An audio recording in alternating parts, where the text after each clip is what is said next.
Hello, ഞങ്ങൾ കോർണോളിൽ പോയപ്പം ഒരു കാര്യം കണ്ടു, പറയാൻ വേണ്ടി വന്നതാ. ഞങ്ങൾ സെന്റ് മൈക്കിൾസ് മൗണ്ടിൽ നിന്നപ്പോൾ ഞങ്ങൾ കുറച്ച് ആളുകൾ പാഡലിംഗ് ബോട്ടിനകത്ത് വരുന്ന കണ്ടു. അവർ റോട്ടിൽ കൂടെയാണ് കൊണ്ടുവന്നത്. വീലിൽ ഫിറ്റ് ചെയ്താ കൊണ്ടുവന്നത്. ഹൈ ടൈഡ് കാരണം അവർ ബീച്ചിലോട്ടാക്കി. ഞാനും ഫ്രണ്ടിൽ നിൽപ്പുണ്ടായിരുന്നു. ആ പിങ്ക് സ്വിമ്മിങ് സെറ്റിനുണ്ട്. അപ്പം നിങ്ങളൊന്ന് കണ്ടു നോക്കിക്കേ. ചാനൽ സബ്സ്ക്രൈബ് ചെയ്യാത്ത ആളുകൾ പ്ലീസ് സബ്സ്ക്രൈബ് ചെയ്യണേ. അതുപോലെ ആയിട്ടുള്ള വീഡിയോസ് ഒക്കെ നോക്കി കാണാം. ബൈ.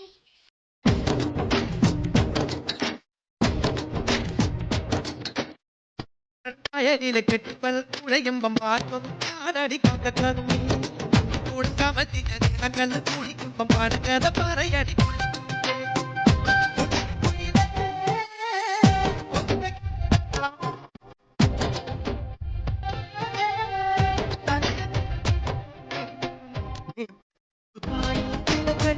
വിളിക്കുന്നു